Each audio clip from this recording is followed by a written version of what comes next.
एक भांडं असते, एक भांडं त्याला ते कमंडलू म्हटलंय ना, भांडं पाणी द्यायचं ते तो असं त्या तळ्यात असं बुडवतोय आणि एक झाड असते त्या झाडावर एक राजा शिकारीसाठी दशरथ राजा शिकारीसाठी बसलेला असते आणि त्याला आवाज येतो की त्याला वाटलं नदीच्या काठावर तळ्याच्या काठावर कोणता तरी प्राणी चालाय की पाणी प्यायसाठी म्हणून तो तिथून बाण रोखतोय बरोबर बाण कुठं जाते श्रावण बाळाच्या छातीत श्रावण बाळ आणि मग लगेच राजा झाडावरून येतोय तर बघतोय तर हा प्राणी नसतोय नाही आता मी थांबवलं आहे बाळा बघा तू मी एवढी गोष्ट सांगतो की जाणार तो झाडावरून खाली उतरतोय आणि बघतोय तर ही श्रावण बाळ असते त्या राजाला माहित नसते दशरथ राजाला हे जर श्रावण बाळ नाव येतो आणि बघतोय तर तुम्ही ते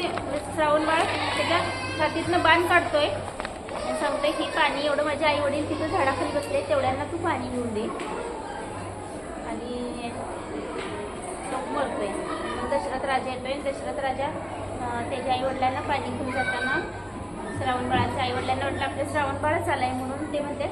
श्रावण बाळा तू का बोलत नाहीस श्रावण बाळा तू का बोलत नाहीस तर त्यावेळी दशरथ राजा म्हणतोय की मी तुमचं श्रावण बाळ नाही मी दशरथ राजा आहे आणि माझ्या हातून चुकून तुमच्या श्रावण बाळाला बाण लागला श्रावण बाळ तिथंच मेला श्रावण बाळाच्या आई वडील न पाणी पिता श्रावण बाळ मरून तिथंच मरून जातात. आणि एक वाक्य आणि त्या श्रावण बाळाचे आई वडील जेव्हा त्यांचा प्राण सोडतात मात्र ते आनंदाने प्राण सोडतात का नाही त्यांना दुःख झालेलं असतं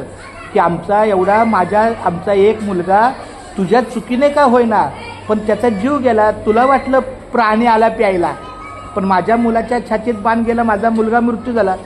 जसं आम्ही आई वडील पुत्र शोकाने मरणार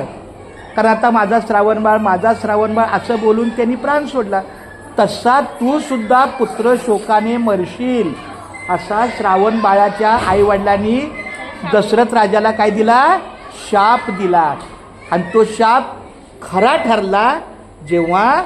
दशरथ राजाचा मुलगा प्रभू रामचंद्र ज्याचं हे मंदिर आहे हे मंदिर कुणाचं आहे प्रभू रामचंद्राचं आहे प्रभू रामचंद्राच्या सोबत कोण आहे सीतामाया आहे आणखी सोबत कोण आहे प्रभू रामचंद्राचा भाऊ लक्ष्मण आहे आणखी कोण आहे प्रभुरामचंद्राचा भक्त कोण मारुती राया हे सगळे वनवासात गेले होते प्रभू रामचंद्र आहेत ना म्हणजे राम कुणाचा मुलगा दशरथाचा मुलगा हा ज्या दशरथाने श्रावण बाळाला बाण मारला किंवा बाण लागला बरं ऐका बाळानो आपल्या उषा मॅडमनी आजचा शनिवारी थोडा राहिलेला तास संस्कार वर्ग बाल संस्कार वर्ग अतिशय चांगली कल्पना आहे पुन्हा एकदा टाळ्या का वाजवा कारण आपण त्यांचे धन्यवाद द्यायचे का की माऊली तुम्ही आम्हाला इतकं छान पद्धतीनं शनिवारचा जरी दिवस काही कामानिमित्त नाही भरला तरी आज काही शनिवार आहे का नाही पण शनिवारचा जो दिवस राहिला तो आज भरला पण याचा अर्थ आपला येणारा शनिवार नक्की आहे ना आणि वेळेवर यायचं मी कुणाला बोलवायला येणार नाही तर शनिवारी इथं 5 वाजता मंदिरात यायचं मी पण या शनिवारी असणारच कारण मी पण माझी शाळा 3 वाजता सुटली ना की 4:30ला मी इथे येणार